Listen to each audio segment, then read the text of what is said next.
aware that under our projections and what we see as our enrollment numbers, that we probably cannot absorb at our current school, elementary schools in the south end of the county, that increase in enrollment what we have. But we want to make sure that we have data to show that. So what I've been talking with the county on this, and we're looking to go out to bid on a firm to do a enrollment and school capacity study based on the new data coming in of the subdivisions that are being proposed in Madison Heights. We'll have data to give the board of supervisors moving forward, and data for you to use as a board as we project out where we need to be in the next 5 to 10 years.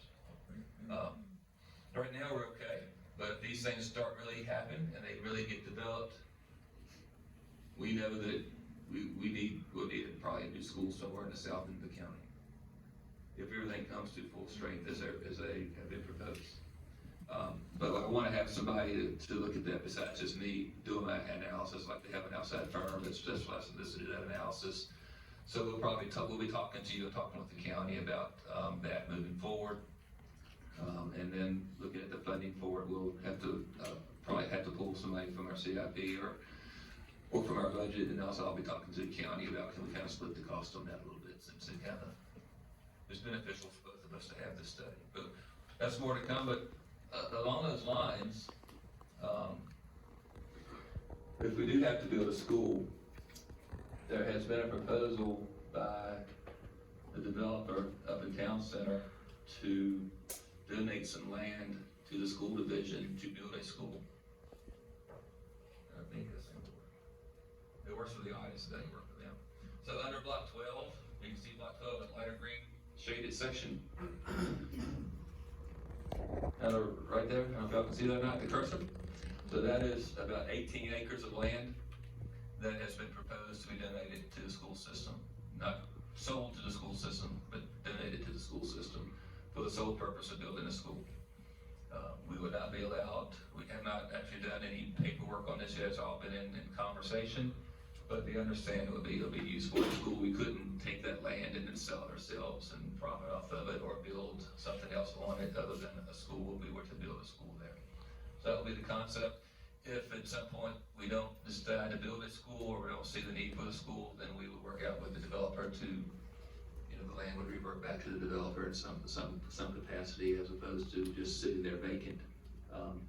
But talking to the developer, that would give us an opportunity, for a community-based school, where citizens in that community could walk to the school, the surrounding neighborhoods could easily walk to school. It would take the pressure off of Amherst, Madison Heights, and Eland, based off of how we drew the lines and so forth. Again, we're talking 10 years down the road, but as you know, from our high school project, we started the high school project conversations in 2018.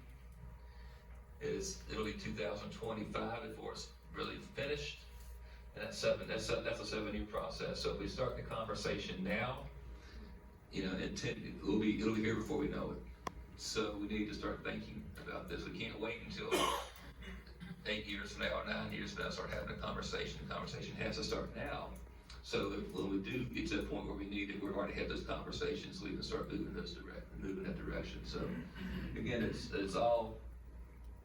proposed, nothing's set in stone. We're not, no funding's been guaranteed or anything like that, but it is something we as a school system need to think about, something the county needs to start thinking about, is what we can do in the south end of the county, because we can't really expand Amherst. There's nowhere to expand it, it's landlocked. You can't expand Madison Heights, it sits in a hole. It drops off into the 30, 40, 50 foot drop off each side. And Eland, without building a new Eland, you really can't expand Eland more than about 8 classrooms. Now, if you were to take the old Eland and move it and get rid of it and build a new school in the site, you could really do some probably different things with how the school was laid, but that'd be another $30 million project. So I don't anticipate that happening right now either. So that's kind of the process there, but we do think we do need to start with some type of study first, just to make sure our projections are accurate. So I'll probably be coming to you as we have budget discussions and discussing this when we have our meetings in January.